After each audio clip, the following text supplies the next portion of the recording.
La CENI veut s'attaquer au plus vite au grand chantier des élections de 2015. Elle attend des autorités des moyens et des directives sur le mode de scrutin, mais également sur le calendrier. Maître Barthélémy Kéré a eu des échanges avec le président du Faso à ce propos. Le docteur Daouda Zouri propose un autre modèle budgétaire au pays de l'UEMOA, un modèle qui prenne en compte des éléments comme la culture et des facteurs endogènes déterminants. Il détaille sa proposition dans un ouvrage qui vient de paraître. Madame, Messieurs, bienvenue aux actualités sur la RTB. Perspective élection, le président de la CENI présente au chef de l'État les grandes équations de l'organisation des futures élections. Les commissaires préparent le terrain et n'attendent plus que les décisions des politiques pour dérouler le calendrier. Reportage Abdelaziz Yakibou. Ils ont pour mandat la réussite de l'organisation des élections présidentielles, législatives et municipales annoncées par la charte de la transition pour fin 2015. Avisé de la lourdeur de cette mission à eux confiée et pour laquelle le peuple burkinabé attend des résultats, le président du Faso, Michel Kafando, et le premier responsable de la CENI se concertent. Un entretien aux grands enjeux à laquelle se sont invitées les questions relatives au chronogramme, au respect des délais et aux moyens à déployer. La CENI a comme principal bailleur de fonds le gouvernement. Donc, la CENI discutera avec le gouvernement d'un chronogramme, lequel chronogramme est fonction des choix, des options qui seront faits au niveau du gouvernement en accord certainement avec la classe politique. Comme vous avez parlé de 3 scrutins, nous avons la présidentielle, nous avons la législative, nous avons donc les municipales. Il faudrait savoir dans quel ordre ces scrutins seront organisés. Il faudrait savoir s'il n'y a pas lieu de procéder au couplage de certains de ces scrutins, et ces questions-là seront discutées entre le gouvernement et la CENI. Si toutes les conditions sont réunies, la réouverture du fichier électoral en vue de permettre à ceux qui ne s'étaient pas inscrits de se mettre à jour ne saura tarder. Nous allons discuter avec le gouvernement donc, dans les jours qui suivent, et si effectivement les dispositions sont prises, dès février, je pense que nous pouvons effectivement commencer l'ouverture de ce fichier-là pour pouvoir effectivement reprendre au plan intérieur en tout cas les électeurs qui n'ont pas pu s'enrôler. Tirant leçon des élections couplées de décembre 2012, la CENI pour sa part estime qu'il n'est pas opportun de coupler les élections municipales qui sont de nature locale avec les élections de portée nationale que sont la présidentielle et les législatives. En tant qu'expert, si on nous pose la question, nous serions favorables qu'il y ait un couplage de l'élection législative avec la présidentielle, mais que effectivement la municipale puisse faire l'objet d'un décalage pour être organisée autrement. La question du vote des Burkinabés de l'étranger, elle trouvera réponse dans les échanges entre le gouvernement et les leaders des partis politiques. Le vote des Burkinabés de l'étranger reste toujours une question en discussion. Au niveau de la CENI, comme vous le savez, nous avons déjà entrepris un certain nombre d'opérations. Vous savez que les démembrements avaient été mis en place. Mais nous sommes aujourd'hui dans une situation particulière où effectivement il s'agit donc de reprendre la mise en place des institutions après donc cette insurrection. Le gouvernement va certainement discuter avec les acteurs politiques. Les acteurs politiques vont certainement donner leur point de vue sur la question de savoir est-ce qu'il faut procéder à l'organisation de ce scrutin avec les Burkinabés de l'extérieur ou est-ce qu'il y a lieu de surseoir en fonction d'un certain nombre de difficultés. S'agissant des candidatures indépendantes, le président de la CENI indique qu'elles ne sont pas jusque-là autorisées par le code électoral en vigueur. La dernière fois, j'ai expliqué à ceux qui sont venus pour déposer une liste de candidatures indépendantes que la loi ne le prévoit pas. Pour pouvoir déposer un dossier, il faut être un parti politique constitué il y a 70 jours au moins. C'est ça que la CENI applique. Si aujourd'hui on dit non, désormais il faut accepter les candidatures indépendantes et que la loi, le code électoral est réformé dans ce sens-là, rassurez-vous, la CENI va l'appliquer sans problème. C'est avec assurance que des dispositions seront prises à tous les niveaux pour que le processus soit enclenché à bonne date et dans les conditions les meilleures que Barthélémy Kéré a pris congé de chef de l'État. Les députés de la transition, eux, vont se mettre au travail dès ce lundi. Le président Moumina Chérif Sy convoque en effet les parlementaires pour l'ouverture solennelle de la session unique du Conseil national de la transition. Ce sera le lundi 22 décembre 2014 à partir de 16h dans la salle de conférence de l'hôtel du député. Le président du Faso qui était hier à Nouakchott où il a pris part à 2 sommets des chefs d'État consacrés aux questions de paix et de sécurité, mais aussi au développement des infrastructures et à la résilience et à la problématique de la résilience au Sahel. Nos envoyés spéciaux Souleymane Sanou et Fousseini Kindo reviennent sur les grandes conclusions de ces 2 sommets. Reportage. On le sait, la bande sahélo-saharienne est écumée de terroristes, de bandits et autres trafiquants de tout acabit, rendant ainsi problématique la paix et la sécurité dans la sous-région. Pour stopper le spectre de l'insécurité et éviter à la sous-région une déstabilisation générale, les chefs d'État ont créé des cadres de concertation et de coordination de leurs actions. Ainsi, le processus de Nouakchott a vu le jour en mars 2013 sous l'égide de l'Union africaine et le G5 du Sahel en février 2014. Si le premier cadre regroupe environ 11 pays du Sahel et insiste sur les actions en faveur de la lutte contre le terrorisme et les trafiquants de drogue, le second cadre, à savoir le G5 du Sahel, ajoute une autre échelle à son mandat, celle de développer des infrastructures pour la région. Le G5 du Sahel, comme son nom l'indique, regroupe 5 pays du Sahel. En décidant de se retrouver à Nouakchott les 18 et 19 décembre 2014, les pays de la bande sahélo-saharienne entendent prendre leur destin en main et regarder dans la même direction. Dans la capitale mauritanienne, ils ont pris des décisions importantes. Sur la situation d'ensemble au Sahel, les pays membres du processus de Nouakchott saluent les efforts des parties prenantes au Mali pour aboutir à un accord tangible.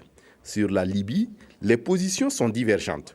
Les pays membres du processus de Nouakchott estiment que le dialogue doit prévaloir surtout avec les groupes qui se démarquent des pratiques dignes de terrorisme. En revanche, le G5 du Sahel préconise une intervention militaire pour stabiliser le pays et le débarrasser des terroristes. Tous s'accordent néanmoins à saluer le peuple burkinabé pour sa bravoure et sa détermination suite aux événements des 30 et 31 octobre 2014. Unanimité également sur la condamnation des exactions du groupe Boko Haram. Tous condamnent fermement les attaques criminelles que le groupe terroriste Boko Haram continue de perpétrer au nord du Niger dans les pays voisins.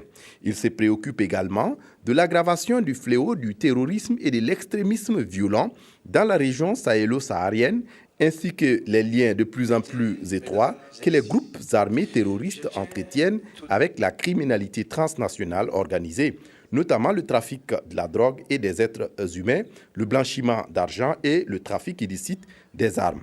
Le virus Ebola s'est également invité dans les discussions de Nouakchott, où les chefs d'État ont exprimé leur soutien aux pays touchés et aux populations affectées, leur solidarité. Plus de 300 Burkinabés ont choisi de vivre au pays de Mohamed Ould Abdelaziz. La plupart d'entre eux sont des étudiants, des diplomates ou des hommes d'affaires. Ils sont venus au devant du président Michel Kafando pour prendre des nouvelles du pays, mais également pour solliciter l'attention de l'État sur les difficultés auxquelles ils sont confrontés dans leur pays d'asile. Souleymane Sanou et Fousseini Kindo. Le président de la transition apporte les nouvelles du pays à ses compatriotes installés en Mauritanie. Michel Kafando est revenu sur le bilan des événements des 30 et 31 octobre 2014. Pour lui, ces événements démontrent la détermination du peuple à assumer son destin. Le régime de transition qu'il conduit ne ménagera aucun effort pour réussir la mission à lui confier. Le président du Faso est revenu sur les relations souvent tumultueuses entre le Burkina Faso et la Mauritanie. Ces 2 pays, il faut dire les choses clairement. Jusqu'à cette année, les relations entre la Mauritanie et le Burkina n'étaient pas véritablement au fixe. C'est-à-dire, ce n'étaient pas des relations vraiment de grande chaleur. 2 pays, nous nous retrouvons dans un cadre multilatéral comme l'Union africaine, comme les Nations unies, comme dans beaucoup d'autres organisations, mais les relations comme ça même, entre les 2 pays, ce n'était pas tellement ça. Non pas en raison de la distance, non, mais peut-être au niveau politique. Les acteurs politiques, vraiment, ne s'entendaient pas tellement bien. Mais maintenant, c'est fini. Les Burkinabés présents à la rencontre ont voulu davantage avoir la lumière sur la situation au pays, Ils ont relevé leurs inquiétudes quant à l'avenir de certains dossiers de crimes économiques et de sang, mais aussi sur la lutte contre la corruption. À ce propos, le président du FASO s'est voulu on ne peut plus clair. Ces dossiers-là, il y a deux catégories. Il y a déjà des dossiers qui étaient déjà en justice, qui étaient pratiquement prêts. Ils n'attendaient simplement que le pouvoir public dise « Ah, il faut traduire ces gens en justice » et on les traduit en justice. Bon. Malheureusement, depuis 2, 3, 4 ans, ces dossiers sont là, dans les tiroirs. Personne ne dit qu'il faut les transmettre en justice. Il y a des dossiers aussi qui n'ont pas encore été, si vous voulez, instruits. C'est-à-dire que le juge ne s'est pas encore penché sur eux. Nous voulons prendre tous ces dossiers-là, pour essayer rapidement, parce qu'on n'a pas beaucoup de temps, de voir tout cela qui va être convaincu. Si nous trouvons quelqu'un qui a détourné de l'argent de l'État, sous quelque forme que ce soit, vous pouvez être persuadé que la justice fera son travail. Environ 300 Burkinabés vivent en Mauritanie. Pour leurs représentants, ils rencontrent des problèmes de visa, de carte de séjour et autres documents administratifs. Tout en demandant aux Burkinabés d'avoir des comportements bienséants, Michel Kafando les a exhortés à saisir l'ambassadrice Aline Kouala pour tous les problèmes. L'actualité politique est marquée ce week-end par les sorties du MPP et du parti Agir. L'Alliance des jeunes pour l'indépendance et la République qui effectuait ce matin sa rentrée politique. C'était dans le cadre d'une assemblée statutaire qui marque le début des activités du parti. C'est une occasion aussi pour le parti Agir d'affûter ses armes pour les échéances électorales à venir. Reportage signé de Zalissa Sanfou. L'Alliance des jeunes pour l'indépendance et la République Agir tient ici sa rentrée politique. Une rentrée politique destinée uniquement aux membres du bureau politique national. 3 activités sont inscrites à l'ordre du jour de cet acte 1 des activités du parti. L'adoption du plan stratégique du parti, le lancement de son site web et l'ouverture d'un espace d'études pour les élèves et étudiants. L'ambition affichée ici est claire. S'implanter pour mieux conquérir l'électorat pour les échéances futures. Le travail d'implantation du parti, pour nous, est la base de tout. Et ça va être le cheval de bataille de tous les membres, tous les militants et les sympathisants de ce parti durant donc ces prochains mois. Nous pensons une chose, quand on va à un rendez-vous de donner et de recevoir, il faut avoir pour soi ses atouts. Si vous n'avez rien, attendez-vous à ne rien obtenir également. C'est pour cela qu'il faut, dès à présent, commencer à ménager sa monture parce qu'on veut aller très très loin au niveau du parti. S'identifiant comme le parti d'obédience social-démocrate, l'Agir veut être le porte-étendard des aspirations profondes de la jeunesse. Et pour ce parti, l'insurrection populaire n'est qu'une bataille de gagner. La victoire finale, le parti l'obtiendra si et seulement si la jeunesse est impliquée dans toutes les instances de décision. Les délégués MPP du Nord s'approprient les statuts et règlements du mouvement du peuple pour le progrès. Ils se sont retrouvés en assemblée générale à Waïouya autour de la direction du parti. L'objectif, c'est de poser les bases d'une gestion démocratique du MPP en vue de lui assurer la victoire aux prochaines échéances électorales. Reportage en Hadi Sandamba. À cette assemblée générale, ce sont plus de 1600 délégués venus de tous les villages de la région qui ont répondu à l'appel de la Fédération régionale du mouvement du peuple pour le progrès, MPP du Nord. Première du genre, après l'insurrection populaire d'octobre dernier, cette rencontre se veut un cadre d'appropriation des statuts et règlements du parti par les délégués d'une part et l'ancrage réel du MPP dans cette partie du Burkina Faso d'autre part. C'est également mettre en contact les uns et les autres. Il faut que nous nous connaissions au grand jour. Et troisièmement, c'est pour commencer la formation de nos délégués, ceux qui auront la charge d'implanter, de solidifier le parti au niveau de 943 comités de base. Pour le bureau exécutif national du MPP, le message est clair. L'heure est à l'union de tous les militants de la base au sommet, sans exception aucune, pour les batailles électorales à venir. Et pour assurer donc la victoire du MPP à ces échéances, la gestion du parti à la base se doit être démocratique et transparente. Ce message est un message de cohésion, d'unité, de tolérance, mais de transparence dans la gestion de notre parti pour que les travers que nous avons vécus avec ce géant au pied d'argile qui était le CDP et qui l'ignorait ne se reproduise plus jamais. Et à Salif Diallo d'ajouter que malgré la mobilisation du peuple autour des idéaux du MPP, les délégués doivent se retrousser davantage les manches pour le rayonnement du parti dans la région et surtout pour assurer la victoire du MPP aux élections présidentielles de novembre prochain. C'est à ce prix qu'ensemble, ils changeront le pays dans le sens des intérêts du peuple, a-t-il conclu. C'est un agro-pasteur qui remporte cette année le Grand Prix du secteur informel. Il s'appelle Olivier Paré. La créativité et l'imagination de ce acteur de l'économie informelle lui a valu les faveurs du jury. Bien d'autres acteurs se sont distingués dans cette compétition, la 10e du genre, organisée dans le but de stimuler le secteur afin qu'il apporte davantage à l'économie nationale. Reportage Claudine Dimabio Bikaba. Porté le premier prix du concours Grand Prix du secteur informel édition 2014. Il reçoit à cet effet un trophée, une attestation et la somme de 1 million de francs CFA. Il est suivi de Souleymane Drabo, restaurateur à Dédougou, qui reçoit également un trophée, une attestation et la somme de 750 000 francs CFA.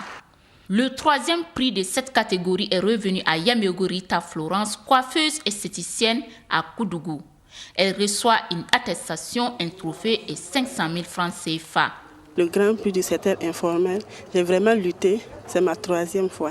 Je remercie Dieu, je les remercie beaucoup. Je vais continuer à mieux faire dans mon salon et aider aussi mes sœurs coiffeuses. Je remercie le Seigneur, c'est lui qui est la source de tout honneur. Je suis dans la joie. Mais en même temps, je sens comme si j'ai une grande charge, une grande tâche.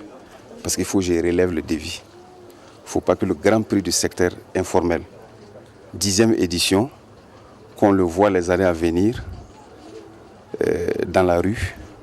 Donc, vous êtes en face de vous comme ça, le plus grand opérateur économique de ce pays. Des prix spéciaux allant de 100 000 à 200 000 francs sont décernés par le Fonds d'appui au secteur informel FASI, par la CNSS et bien évidemment par le ministère de la Jeunesse, de la Formation professionnelle et de l'Emploi. L'objectif recherché dans ce Grand Prix, c'est d'essayer de faire passer la plupart des acteurs qui sont certes petits, mais qui font de bonnes activités, donc classés dans le secteur informel, vers bien entendu un secteur qui soit beaucoup plus important, qui est le secteur formel, qui est créatrice, n'est-ce pas, de beaucoup plus d'emplois. La sélection de ces lauréats a nécessité une procédure qui a conduit le jury à faire une présélection dans les régions suivant des critères d'éligibilité bien précis. Les critères sont au nombre de 5. Il y a d'abord l'implantation de l'entreprise. Il y a la sécurité individuelle et collective et il y a la santé au travail, et notamment la visite médicale périodique, la vaccination contre le tétanos et puis la boîte à pharmacie. Et il y a l'organisation de l'entreprise, et notamment la déclaration des employés à la Caisse nationale de sécurité sociale. À cette 10e édition, l'innovation majeure est l'élargissement de ces prix à d'autres secteurs d'activité. Pour cela, en plus des grands prix et ceux spéciaux, 8 autres prix ont été attribués. La perspective, c'est d'organiser des prix régionaux pour les éditions futures. À Boussouma, on a célébré le Nab Kitwaga. C'est une fête coutumière qui se tient chaque année. Un acte de remerciement aux ancêtres pour les bonnes récoltes réalisées durant la campagne, mais un acte aussi de reconnaissance à Sa Majesté le Dima de Boussouma, qui reçoit les salutations des autorités administratives et des chefs de canton. Reportage Seydou-Zon. Ces coups de fusil annoncent la sortie du Dima de Boussouma à l'occasion du Naps Kitwaga. Une cérémonie coutumière qui consiste à faire des sacrifices aux ancêtres pour les remercier pour les bonnes récoltes faites. Il s'agit aussi de demander leur protection et leur bénédiction dans la consommation de cette moisson. J'ai quelque peu l'impression, en regardant le monde, que les gens, s'ils n'ont pas bien récolté, ça n'a pas été non plus mauvais. Je pense que l'année a été bonne, il n'y a pas eu de disette.